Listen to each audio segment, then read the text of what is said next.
Welcome to AltitudeX, the Business Leaders Podcast, where we explore the extraordinary untold stories of brilliant business leaders. In each episode, we'll sit down for candid conversations with these leaders and explore their personal and professional journeys. We'll get amazing insights into the big moments and the ideas that made them the leaders they are today. Welcome to AltitudeX, the Business Leaders Podcast. I'm Holly, I'm your host, and joining us today, we have Paula Browning, Senior Manager of Supply Chain Operations at a global manufacturing company, where she has spent nearly a decade driving operational excellence and innovation. With expertise in AI and automation, Paula has led transformative changes in her role, implementing cutting-edge technologies to optimize performance whilst maintaining a strong focus on the human element. One of her standout achievements includes developing an automated reporting suite and launching a blended training program that has streamlined operations across multiple regions. Prior to her current role, Paula was a business operations manager, during which time she successfully led the redesign of the organization's call center and their infrastructure, significantly improving efficiency and customer satisfaction. With a proven track record of using data and technology to solve operational challenges, Paula's insights into AI-driven supply chains, leadership, and customer centricity make her a highly respected leader in her field. Welcome, Paula. Great to have you here with us, dialed in all the way from North America. Very, very exciting. How's your day going? It's hot with 92 degrees and just lovely here in Texas. Very nice. Well, I'm really excited to be spending a bit of time with you today. The theme of the episode that we have together today is emotional intelligence, and in particular, emotional intelligence in leadership. So I thought, whilst this is a term that's familiar to many of us, it might not be a term that everyone listening recognizes or uses. Could you give us your definition of emotional intelligence? Well, that is a loaded question, first of all. But no, most people don't realize what that is. They're doing it, but they don't realize it. A good manager is going to do that. And to me, what that means is understanding your people, understanding how they like to be coached. How do they like to be recognized? How are they feeling? Get to know when somebody is starting to get pushed to the edge and you've just maxed them out on work. Know when that person has hit that wall. You have to be able to do that. Now, you're always going to push your people, always, but you have to recognize when that moment is too much. And really, if you know who your people are, how they like to be coached, how they like to be developed, and tune into their feelings. You have to understand how they are feeling at that moment. Whether it's a good day, a bad day, you have to know that. So it's about understanding people, understanding their needs, understanding their expectations maybe, how they like to work in a workplace setting. So that covers quite a lot, right? It does. And you have to know, so many times as a manager, I see this all the time. They come in and they're like, okay, team, let's do this. But they're not taking the time to get to know their team, how their team works together, how they like to work together. And that doesn't work. You cannot progress as a team if you don't come in and get to know the team first. And just like you hire someone coming into your team, we have to make sure they fit into your team also, and take that time for them to get to know each other and grow together. So if we take a step back for a minute, and emotional intelligence is obviously important in leadership, as you have mentioned there, and like at work, if we think about emotional intelligence more broadly, why is it something that you're so passionate about? Because I know you're really passionate about it. You know a lot about it. Why is it so important to you? I think it's because I've seen what it does and how it changes how you interact with people and the team dynamic overall when you put these skills into play. And they're not, it's not an automatic thing. You're not born with it. You have to really work at it, and you have to hone those skills to make sure you're doing the right thing. Is it perfect always? No. Very true. We all make mistakes, but as long as you continue to push that forward and really work on those skills, I think the moment I realized, I'm going to tell you a story, because the moment I realized about emotional intelligence was I hired on a new person, and he was extremely skilled, extremely skilled. And I thought, okay, great. This is going to be a great addition to the team. We can move forward. And we had a couple meetings, and I thought, okay, we have the game plan. Here's our structure. Here's our project plan. And I thought we were all moving in the same direction. And then we came back, and he went in a totally different direction than what we had discussed. I was like, okay.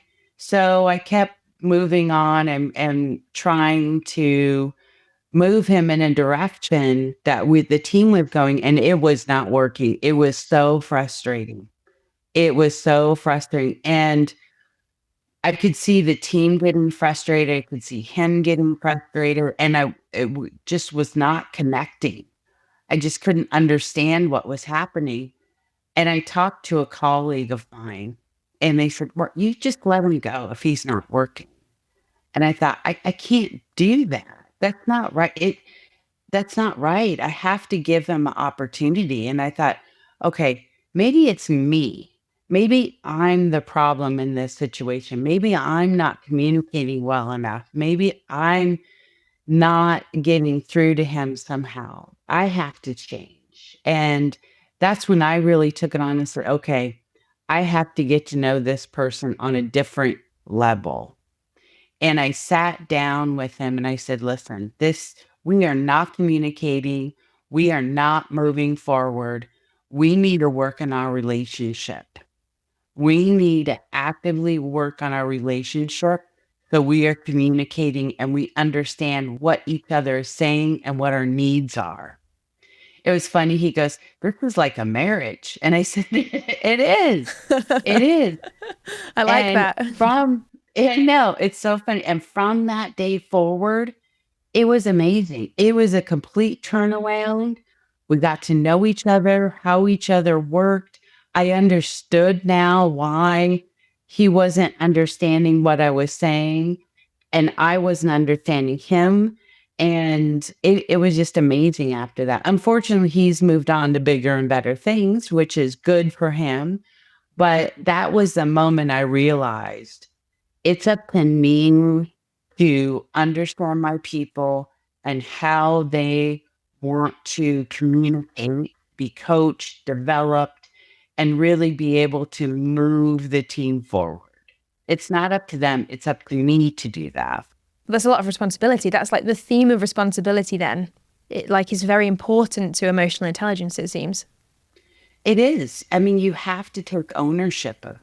It's you always hear people, well, they're not doing this, or he or she's not doing this. What about looking internally and say, what am I not doing that's making this difficult, right? What can I do to improve this situation?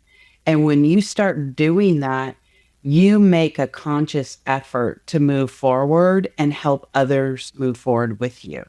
Before this happened, before this kind of light bulb moment, what was your perception of emotional intelligence? Was it something that you were kind of quite tuned into? Or was it something that you'd heard of before or that you talked to others about? Yeah, it's funny you say that because I've heard of it, right? But I thought, oh, this another one of those things. I'm going to have to go to a class and sit through it. I'm not going to get anything out of it. That's what I really thought. I just thought it Wow. was another fad Yeah. that was coming through. Mhm. Wow. And then you got to this point where it became a light bulb moment that actually this could be quite important.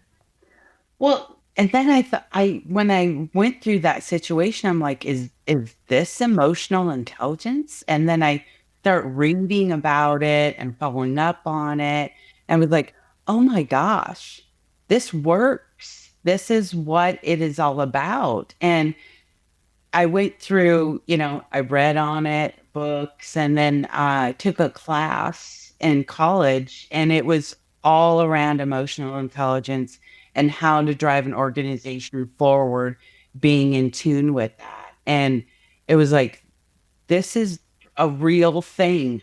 It's not something made up. It actually works.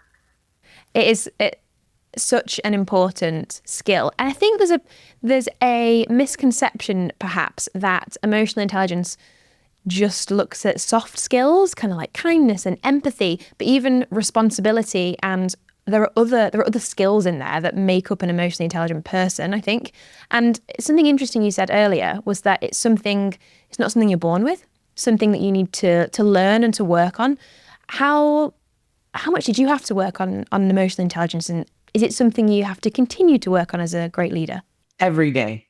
Every day you're working on it, because as you grow and as the time you've been with your team, the relationship evolves. And so you have to evolve with that. And no one, like I said, no one's perfect. We all have our good days and our bad days. And you have to understand, okay, I'm not in a great place right now, but I have to have this conversation with somebody to either start a project or push forward on a project. I need to center myself and put myself in the right mind so I can do this. And it takes a lot. I mean, there are days where it's like I turn off that camera and shut down the computer, and I just want to be left alone forever. It's just like, just don't talk to me. I just need a moment Just need to because it's recharge. draining. Yes, it's draining.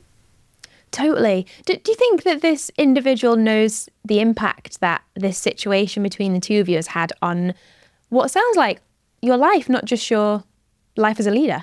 Well, that individual, he and I, we stay in contact today, and we talk about that. It's just realizing that was the turning point.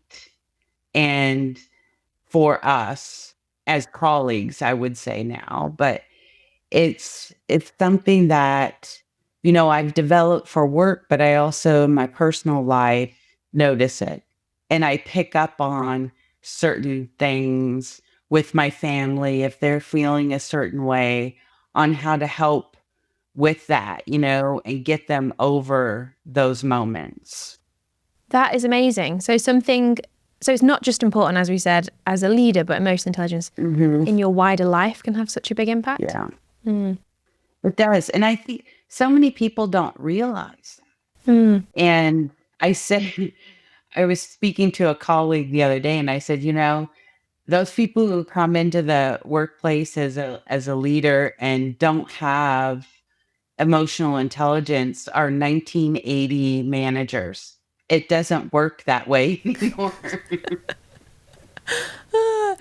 Specifically 1980 managers, or just... Yes, 1980 managers. Yes, yes. I mean, Please for pick new, I mean, there's a new generation of people entering the workforce all the time, and lots of people who've recently entered the workforce will have started their careers during COVID or around the times of COVID. But for people who are becoming leaders for the first time, I know the first time I moved into a leadership role, it's quite daunting. You're not entirely sure what to expect. You've had perhaps experience with great leaders, as I definitely had, and others might have experience with leaders that they didn't think did a brilliant job, and so they know what not to do. And how difficult do you think, or how easy perhaps, like how do you think new leaders should approach the challenge of moving into leadership and starting to think about these new skills that they need to develop? It's so important. It's so important. There is a self-assessment that really gives you, I just can't think of the name right at this moment, but it helps you understand if you're ready from an emotional intelligence side to be a leader. And I was working with a colleague the other day, and he's looking to move into a leadership role. And I said, well, let's do this. Let's take this assessment and see how you fit in to this role, and is are you ready for this role? And through that, we discovered that he didn't realize he was doing a lot of the things, and there were some areas he needed to improve upon. But now he knows what he needs to work on to develop in that way. And I think when a person, before they even get into leadership, know they want to be in leadership and have an understanding of where they are right at this moment and understand where they need to improve and work towards that, it is going to make it so much easier for them when they go into a leadership role. And emotional intelligence is such a big part of that. And I find that the younger the folks are, now I sound really old, the younger the folks are, they get that. They understand that. The older you are, it's not so much there because, you know, I'm older and, we weren't really raised that way back then to be in tune with your emotions, or that was called hippie talk back then. But now it's part of who we are as a society, and the younger folks coming in, they're in tune to that. So it helps them grow in that way. So they want to know their people. They want to know how they're feeling and give them that support emotionally, where a lot of older people were never like that. And it took time to really grow and build that. That's interesting because it's almost contradictory to what we just talked about, which was the need to develop emotional intelligence, which is still true for everyone, I'm sure. But it's interesting that different generations maybe need to actively try and develop this more. Or am I getting that kind of wrong? No, I really believe that. I mean, if you Generation X is a perfect example, right? And there's many articles about this on how they like to be managed. And it's really about getting to know the person and, how they like to interact with people and be coached and developed. And I think, my generation, we weren't really like that. We were just like, this is your job, you do it. I don't care if you like it or not. And that's just the way it was. It was a job and that's how you did it. But now it's a lifestyle for people. And if you Interesting. think about it, like with COVID, before COVID, you went to the office from 8 to 5 or whatever, right? You were there 8, 9 hours. When COVID hit, everyone started working from home. You were on call pretty much 24/7. Your hours almost doubled that you worked because you were at home. I didn't have to drive to work or come home from work or, so you're at home. So that became your life.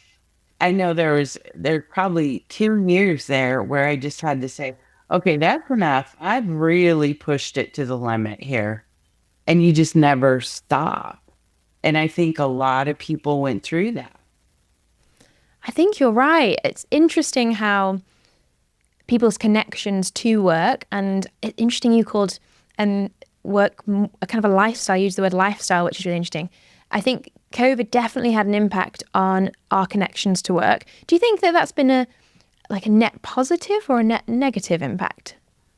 It's a double-edged sword. It really is. I mean, if you would have told me in 2018 that you're going to work from home from now on and not have actual physical interaction with people every day, I would have laughed or said, I could never do that. Never, never. And then, once we started, working from home, there's phases you went through. So I'm going to go on about this because I think this is kind of funny. I think everybody went through it. The first month you're working from home, you're like, this is fantastic. I absolutely love this. I just have to put a nice shirt on. I'm good to go. Right. Then about in 3 months, you're like, okay, I really need to get away from my family. I really need to get out. This is just too much. And then after about 6 months, you're like, okay, feeling a little better about that, all right, okay. And then after a year, you're like, I'm never going back to the office. This is the best thing ever. And you just kind of went through that phase for the first year. So I think it made us connect with people more than we probably ever had, really. Because as soon as the COVID hit, right, and we had to go home, I set up 2 team meetings every single week, and the team would just come on and we talk about how we were feeling. I mean, because this was a new thing we were all going through together, right? We needed to talk about how we were feeling, how we were doing. Sometimes we talked about work, sometimes we didn't. And we still do that to this day to make sure we're connected. Wow. That's amazing. I mean, that shows just how important they were. I mean, I remember I started at peak about 6 months before COVID hit. And I remember we had a company meeting. We still have one once a week. We had it on the Friday and everyone sat together and said, right, this COVID is here and we're going to work from home for a little bit. I remember walking out of the room and laughing with a few colleagues and saying, well, I'll probably see you in a couple of weeks or I know. We said the same thing. Yeah. And it's so funny that you said that. We said the same thing. Yeah. Never, ever expected it to last as long as it did. And I think I definitely felt that I felt a little bit more isolated to begin with because you think, wow, I'm away from everyone. This is bizarre. And I can't leave my house and all this is happening. But then it made people, in my experience, work even harder to like make time for coffee chats and to make time to like eat virtual lunches. And we even had virtual cheese and wine night at one point, which was really fun. And it made people make the effort more because we were all feeling slightly isolated. So it was a really bizarre and interesting time. And I wonder what impact it will have had on those that started their careers during that time. Do you think that people have different expectations from their employers or the workplace, from the careers that they're going to have, starting their careers in COVID?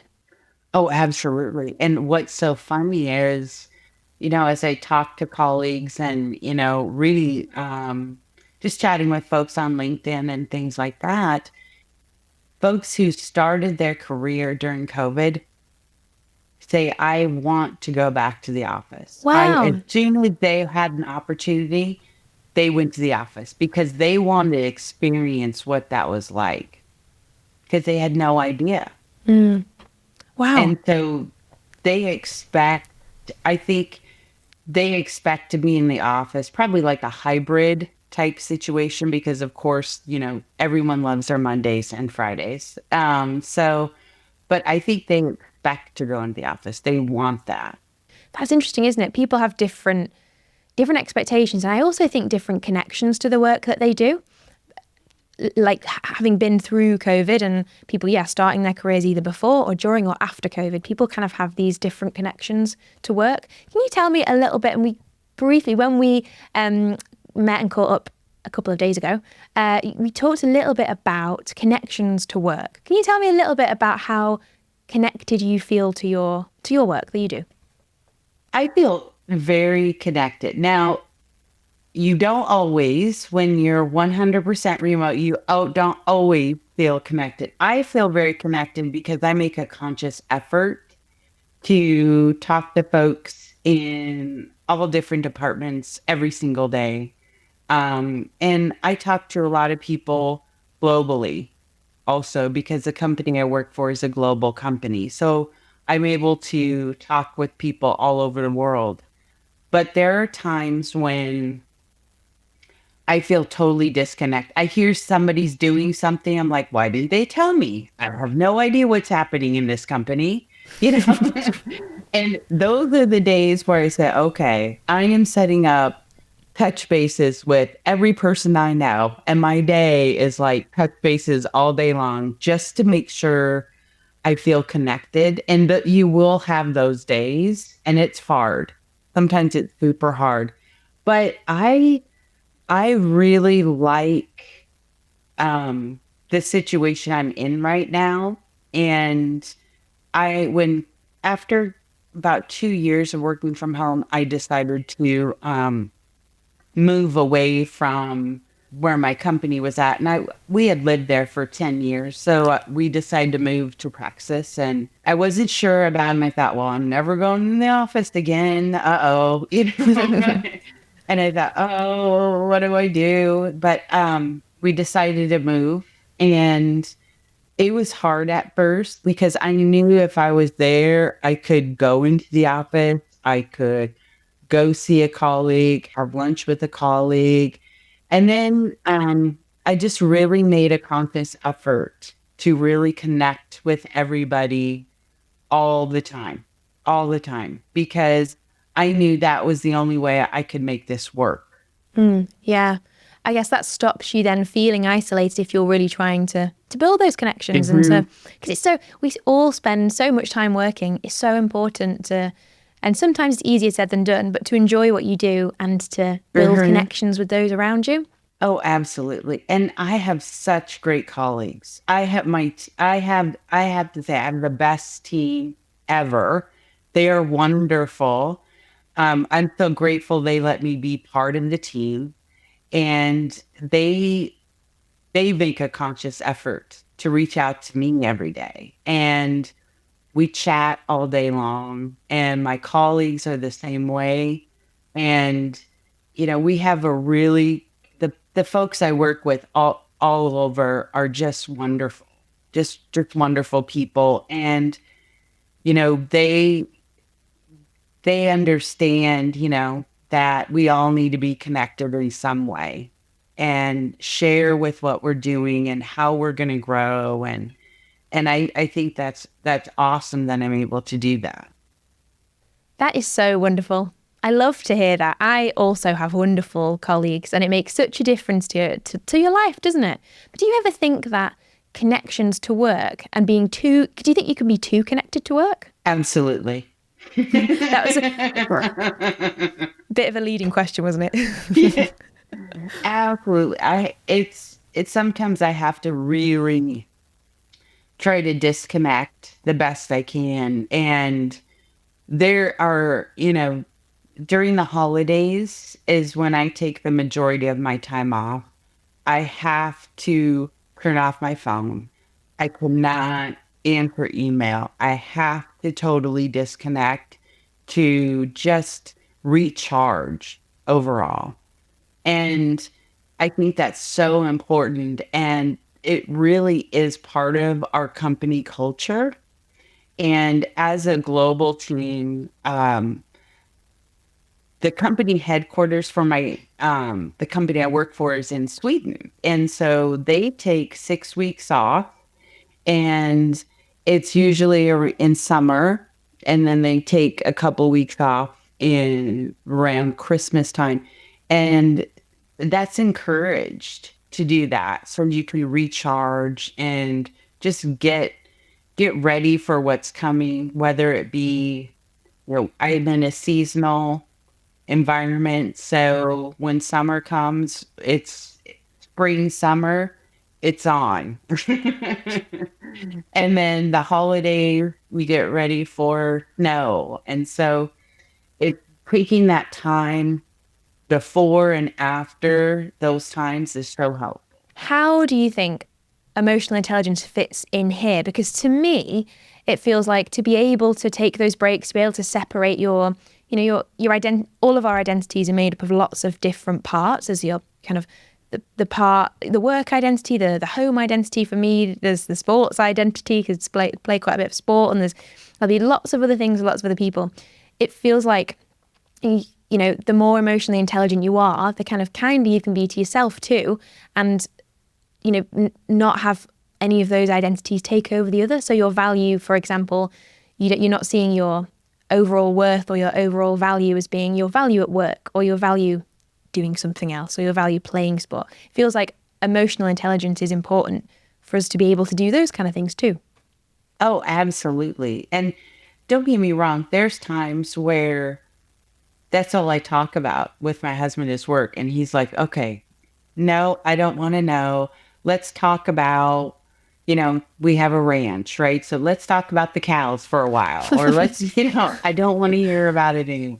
So you have to watch that and catch yourself or make sure you don't do that. And sometimes it's super hard. It's super, especially if something exciting is happening, right? Maybe it's a launch of a new product or something like that. You don't want to just, your whole life revolve around that always. And it is hard. How do you keep those things separate? How do you kind of make sure that all your identities are as equal as the others? I don't think I do a great job. I'm going to be honest. That's all right. Me neither. I don't think I do. I try though really hard. It's like, because I go to school, I'm getting my MBA, and we have the ranch and then work. And so I don't have a lot of time. I have to really make an effort to spend time on every single thing. But there's 2 times a week I get a break, and that really helps me just disengage. And my husband's going to laugh that I said this, but you know, there's every Saturday, I go and spend the day with my mother-in-law. Oh, And I take her grocery shopping, and we just spend the afternoon chatting, and we go over, we talk about memories, and she shows me pictures, and she quilts, so we go look at quilts, and it's time for me to like unwind and relax, and doesn't matter what I have going on, I have to do that.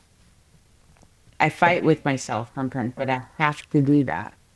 And then on Sundays, my mom calls me at 3 p.m. every Sunday, and we talk for like sometimes 3 hours. It all depends what's going on.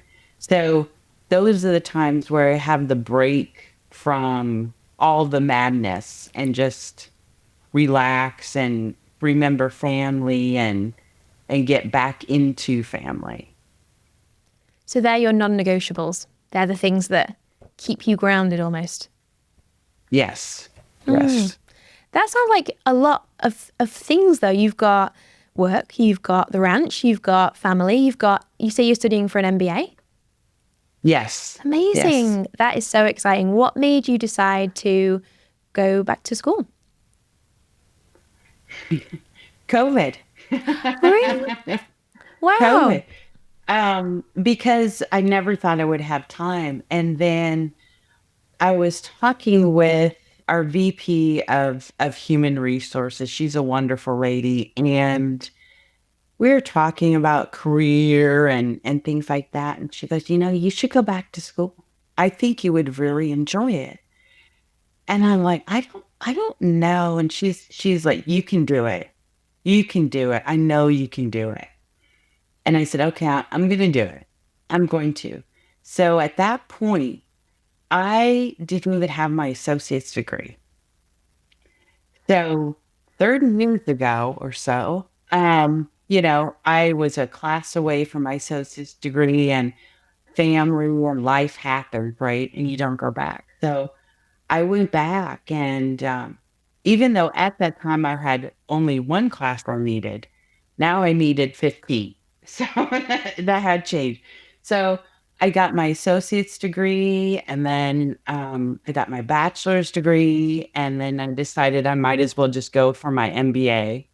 And so Amazing. I'll be done with that early next year. Yeah. That is so exciting. That is amazing. How do you think Thanks. that the you years ago that was one class away would feel about the fact that now you're doing an MBA? I would have said you were crazy. That you're no, that's never going to happen. You must be so proud of yourself though. That is absolutely amazing.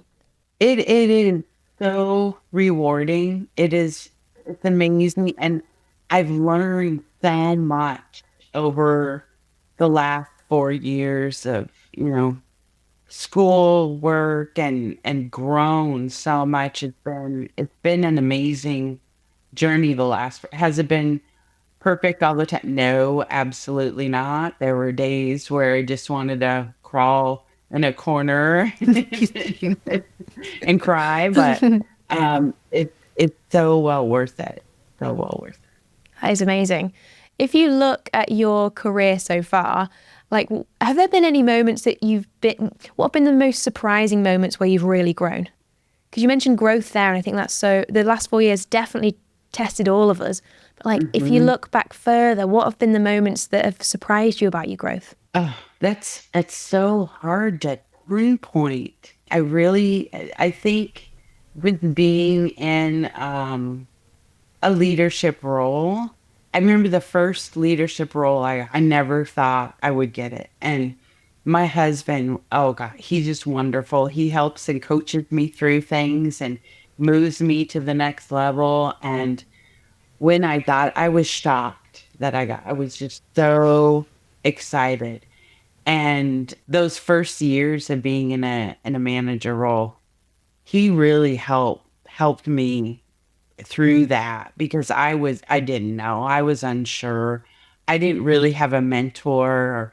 So he really coached me through all of those things. And I think that was a huge learning experience who laid the foundation for me moving forward. I think the other, and I think the other real eye-opening thing was when I had been in the customer service area for many, many years. You name it, I've had the role within a call center. And when I moved over to supply chain, I thought, oh, this, there's no worry. I have no idea what is happening here. And then when I moved over to supply chain, I'm like, well, this is with this. It's the same thing. Instead of dealing with people, you're dealing with materials and transportation and manufacture. It's the same thing, really. Mm. Um, and I was able to apply all of those skills to supply chain and then grow even further. And I think that really pushed me further forward. And not too long ago, I was given the opportunity to stay within the customer support realm or move to supply chain. I had to really permanently, move forward in supply chain. And at first, I thought, well, I could do what's comfortable and to me, easy. It's just something I've always done is customer care, or I can really push myself and grow in supply chain. And I took the harder road because I knew that's where I would learn the most is supply chain. That's fascinating. So you've taken the harder road. You've taken the one where, as you say, you're going to learn the most. How important is learning to you? Because it sounds like it's really important. I think you always have to be learning. I think you always have to be learning and growing. And I am so lucky. And so recently, we are in the middle, well, we're almost at the end of launching a new transportation management system. And I've been able to work with our transportation senior manager who just a wealth of knowledge on transportation. And I've learned so much from him about transportation and how things work and different modes and negotiating, the contracts with the carrier and things like I had no idea about any of that. It was so eye-opening and he really broke it down. So someone who's never been in that industry, if you will, could learn and understand what was going on. And I think he really inspired the whole project team because he taught us how to do this and taught us what it was about and why certain things had to be a certain way. So I just think it's so important to learn all of those different things. 100%. One thing that really strikes me about you, Paula, is that you work so hard. You've talked about all the different roles you've done, learning, growing, challenging yourself. Why do you think you have this kind of, is this like a passion? Is it a duty? That this connection to work? Where does it come from? Is it something you've always had? No. Wow. I'm Yeah. surprised. Yeah. I thought that I wasn't expecting you to say that. Well, I think it was the way I was raised, though. Mm, So everybody in the early 20s does not have great work ethic, no matter what people say. Most of the time, it doesn't happen. But I think it was the way I was raised. My parents were such hard workers. My dad was a mechanic. My mom was a school bus driver, and it was really drilled into us, if you will. When you have a job, they hired you for a reason. It's your obligation to fulfill that for the company. Um, and I've always, well, except my early 20s, really tried to go, hold up that and really live by that. And I think it also helps when you believe in the brand. Like the company I work for today, best product in the world. Absolutely love them. I believe in them. I use them, um, every single day. And that makes a world of difference. When you believe in the brand, you're going to work harder for the brand. that's a really good point. It's that kind of purpose. It brings out so much fulfillment, doesn't it? And like the purpose, you feel like you're coming to work every day and you're making a difference. How about things like company values? Are they, how important are they to you? And what kind of values do you align most with? Culture is everything. Culture is absolutely everything. And I think that really brings the team together. And I will say recently, well, I guess it's been a couple years now, uh, we got a new VP of operations. He is definitely the best leader I have ever worked for. Wow. He gets emotional intelligence, really brings his team together, and we work so well together. It's amazing how well we work together, and we're talking every day, and we help each other, and we have moved mountains over the past couple of years because of that type of leadership and culture growth. That's amazing. With a positive culture where you can bring your full self to work, it makes such a difference, doesn't it? Particularly when you feel like you can celebrate the great things, but also be vulnerable when things aren't going to plan. There's bringing emotions to work is also something that feels like it's quite closely tied to emotional intelligence. But there's almost a negative connotation, I think, sometimes about bringing emotions to work. I don't know how you see that.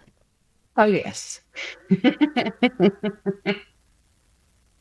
Because you're the perf in there, right? And you have a lot of passion. And it's difficult sometimes because in certain industries, they're I hate to say it, but male dominated, right? And that can be difficult. And you have to be able to adapt in a lot of ways.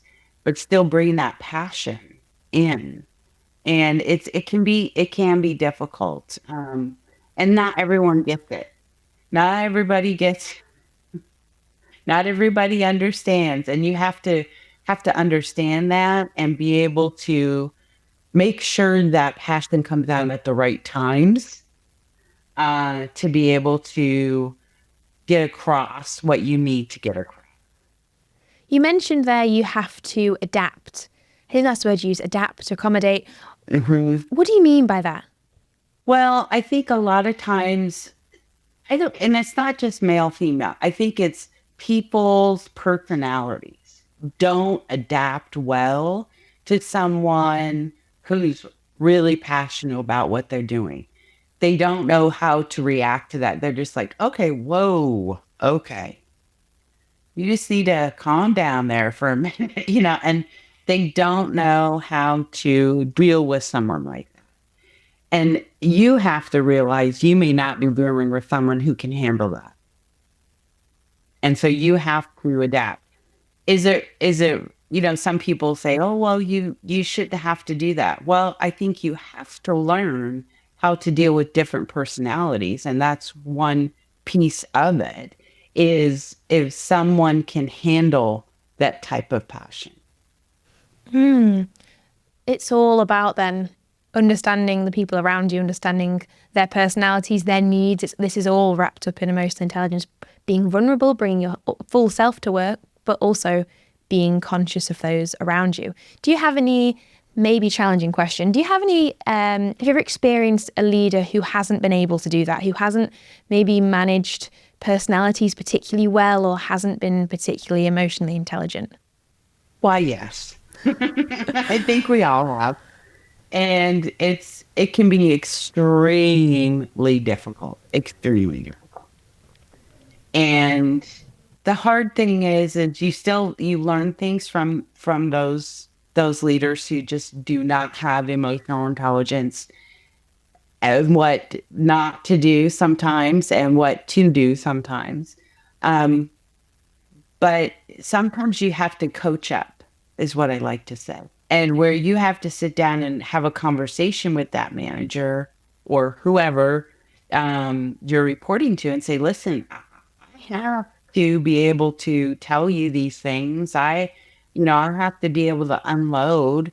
I'm not asking you to fix anything. I just need to get it out. And you need to understand that.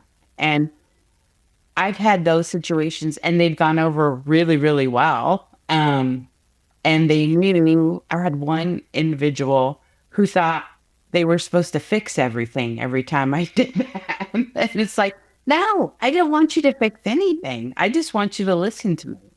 And I think it helps that person grow when you do that. Definitely.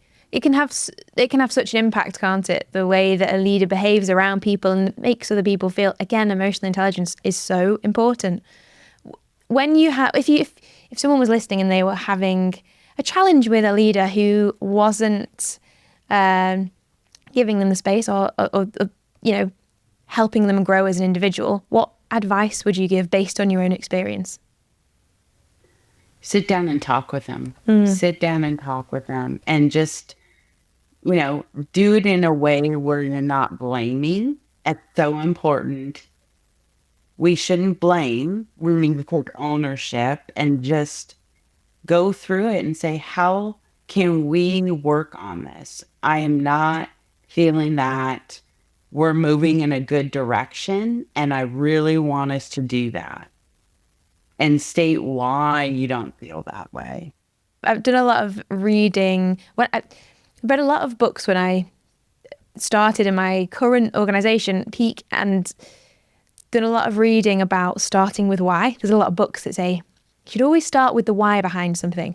And as I've moved through my career and as I've got older and dealt with more things at work and in different situations, you realise that applies to basically everything. Starting with why brings people on a journey, helps people feel heard, it helps relay messages. It's, whether you're talking to one person or 100 people, it's really important. So it's interesting that you brought it up then as some advice for coaching upwards, as you say. And I'm not saying it's going to work Hmm. because there's some folks who just won't change, but there'll be some folks who will, and it will not hurt in any way, shape, or form by doing that. Mm. Yeah, but it could have a brilliant impact. Like it could be something that Mhm. then goes a really long way and helps you build some really great bridges.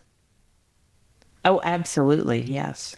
You've mentioned a few times about, you started with the story when you talked about the individual that came and had brilliant skills, worked for you, but wasn't quite, you had to sit down and like be really clear, communicate better, and you ended up building a great relationship at work. And this person taught you all about emotional intelligence without really realizing it. You've mentioned it a few times about if things aren't working, are we too quick to judge or are we too quick to make a split second decision about something?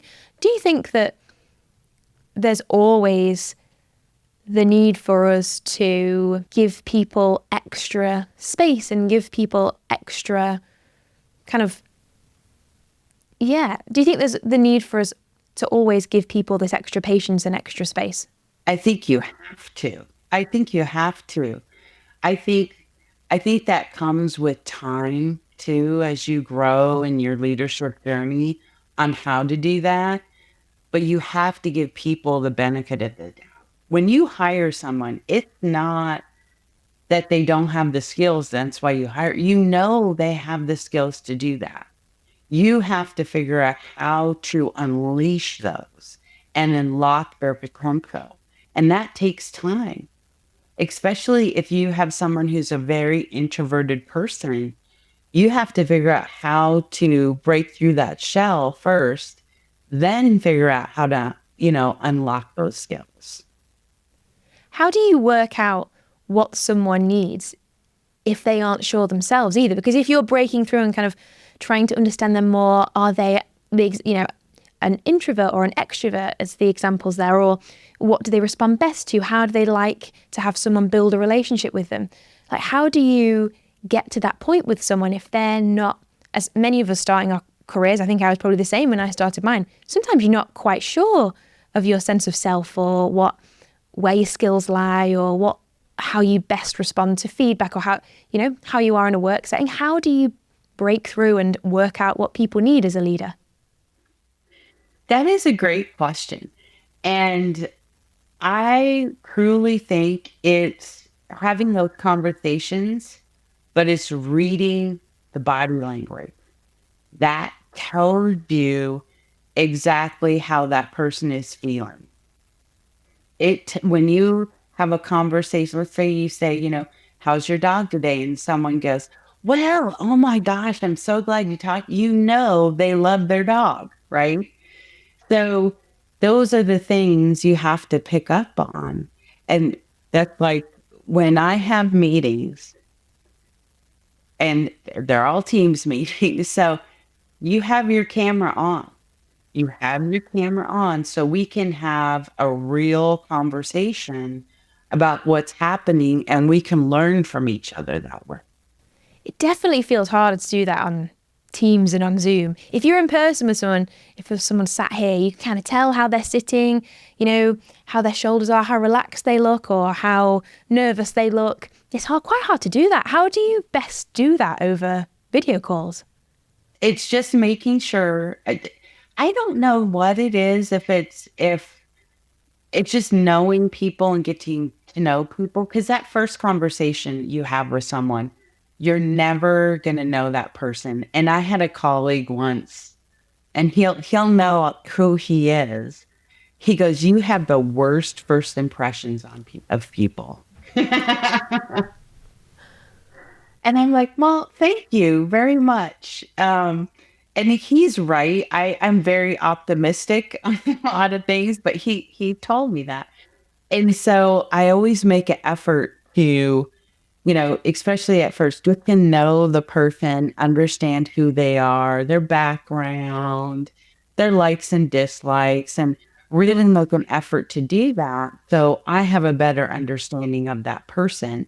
And then when you grow that, we know that person, you can read the body language and understand how they're feeling at that moment. So it's all about understanding those different identities that we touched on earlier. What makes them tick, who they are outside of work, who they are at work, how they want to be communicated with. All of those things make a difference, right? Absolutely. Yeah, absolutely. It's funny. A couple years ago, I had a gentleman join my team. I've had a couple, but one in particular, and I got to know him, and he's kind of a quiet person. It's hard to get him out of his shell at first. And I remember the first time he was getting frustrated, and I could tell. And I said, well, I know what's going to happen right at this moment. You're frustrated, you're going to get confused, and you're going to totally shut down. And he looked at me, he's like, how could you know that? That is impressive. How do you read people like that? I don't know. I just spend the time. I think the most important is spending the time.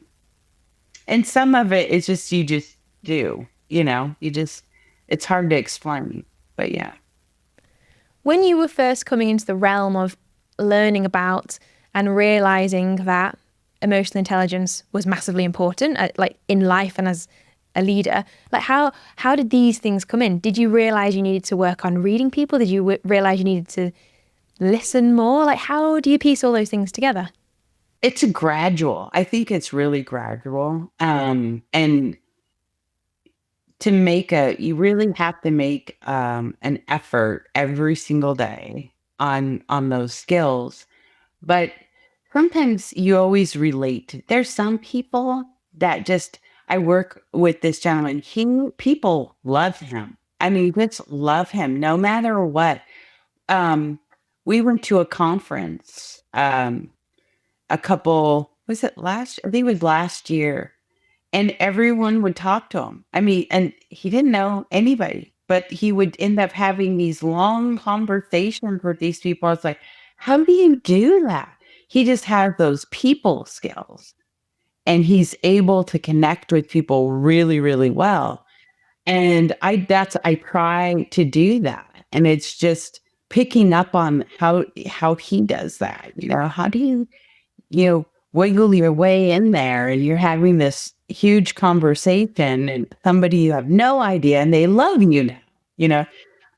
So I think it's part of who you are. And then the part of you is just wanting. I think the clue is wanting to learn about other people and really making that happen. Interesting. And you mean when this individual's talking to people, do you think people know that he really wants to understand more about them and it's not kind of superficial? Is that what you mean by really wanting to? Oh, yeah, absolutely. It just amazes me. You could be at an airport, he'll just start conversation. And it's just like, how do you do that? I don't. That's a great skill, because I mean, chatting to people I'm happy with. Networking is a little bit harder. If this is the silver bullet to networking, then I think you'll make people very happy. I know. But you can, as you just mentioned, you can definitely tell when people are genuinely really listening and hearing, whereas some people maybe are listening and just listening. Absolutely. Yeah. When the key, I think so many people forget when you're having a conversation, acknowledging what that person said or responding to what that person said. And you may be the leader who's getting, someone just downloading on you, right? Sympathize with them. It's like, oh my gosh, I can't believe that happened. You've got to be kidding me. You have to be able to give responses and to let them know you hear them. Genuine responses, not, well, it's sad.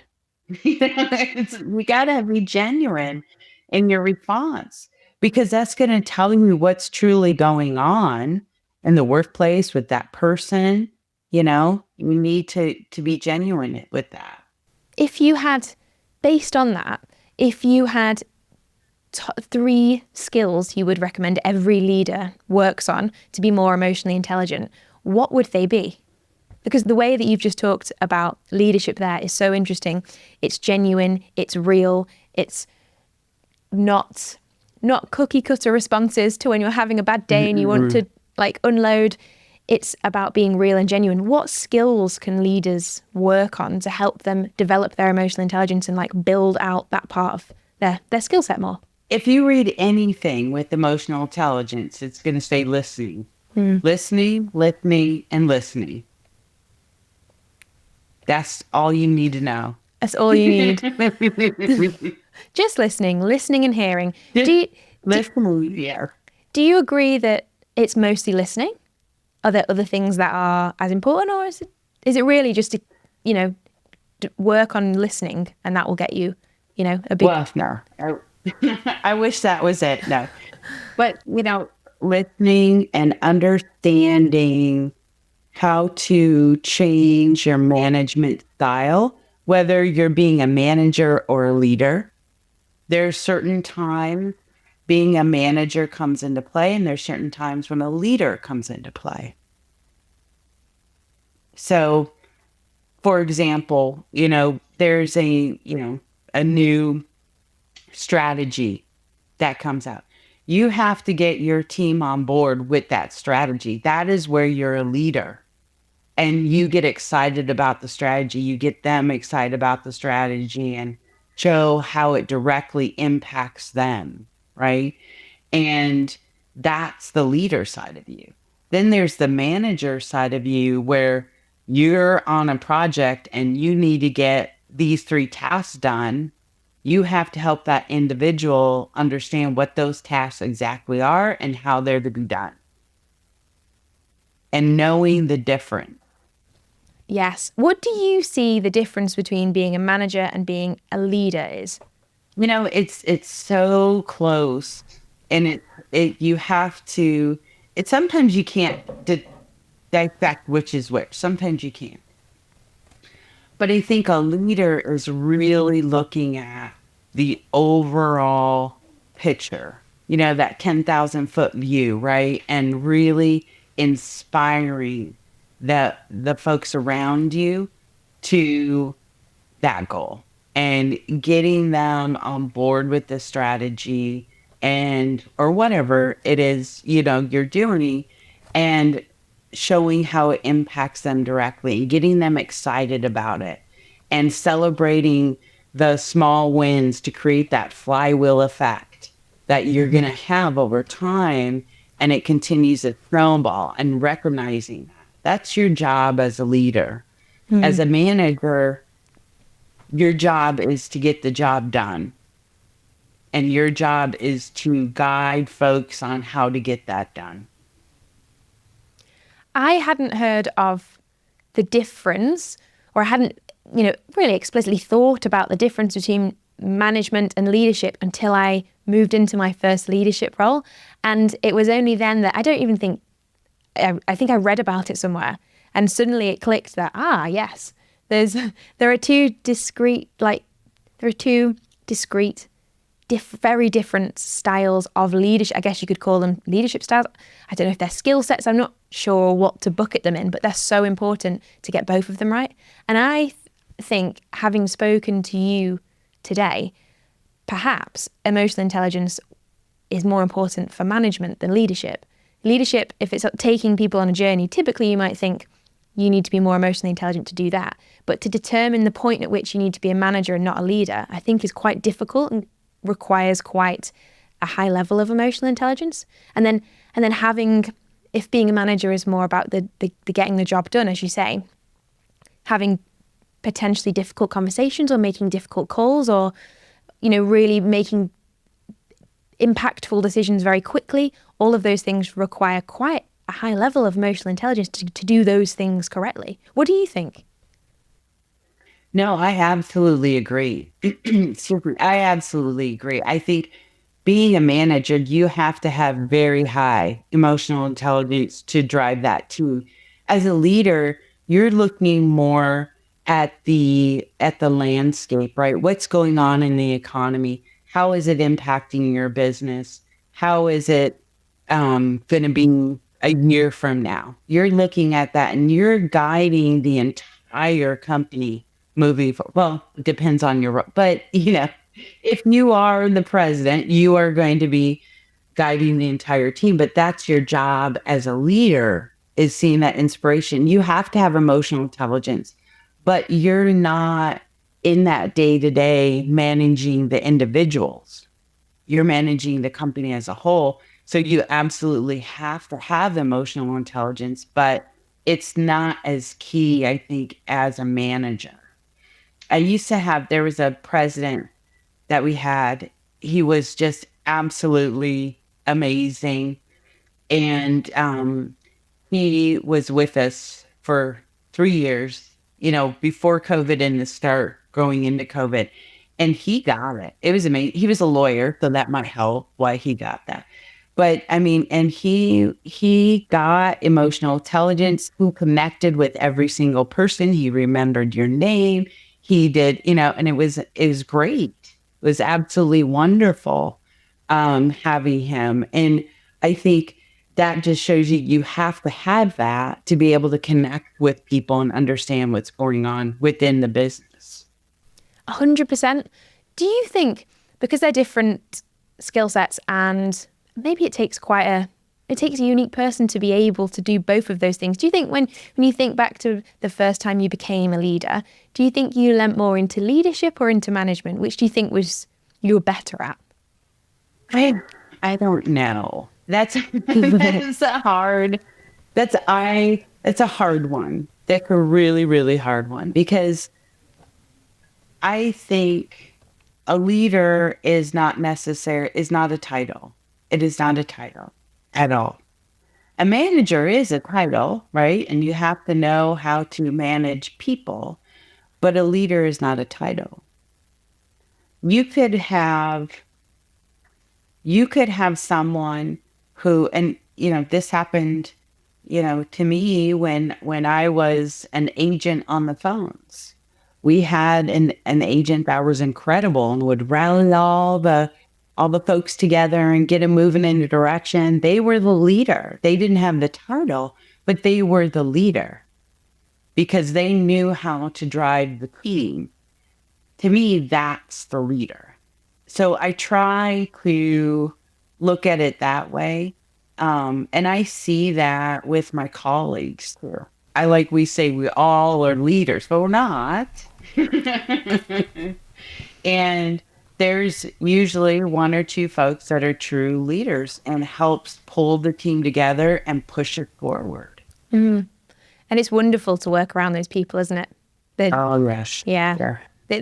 Some people can take you on such a brilliant journey and show you that you're capable of things that you didn't realize you were capable of. And I think for me, that's my favorite quality of a leader anyway.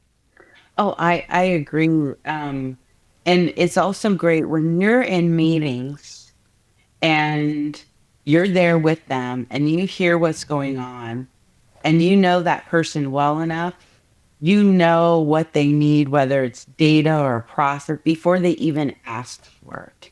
And you go, oh, here you go, this is what you needed. Yeah. Because they've guided you, they've shown you the way, they've gotten to know you, and you're able to do that for them. 100%. It's so important. Leaders are amazing. Leaders can shape our lives in so many more ways than we ever expect, I think, when we first start our careers. And I think people just have to realize it's not a title. It's about who's there truly leading that team. This sort of nicely leads on to my final question for you. I've loved chatting to you, Paula. It's been so much fun. My final question is about legacy. And it can be as a leader or, personal legacy. But what legacy would you like to leave behind, personally and professionally? I always look at it, being in operations for so many years, and my team knows I say this all the time, there's no glory in operations. When everyone else is successful, you're successful. And that's because we enable everyone else to do their jobs better. That's what we're here for.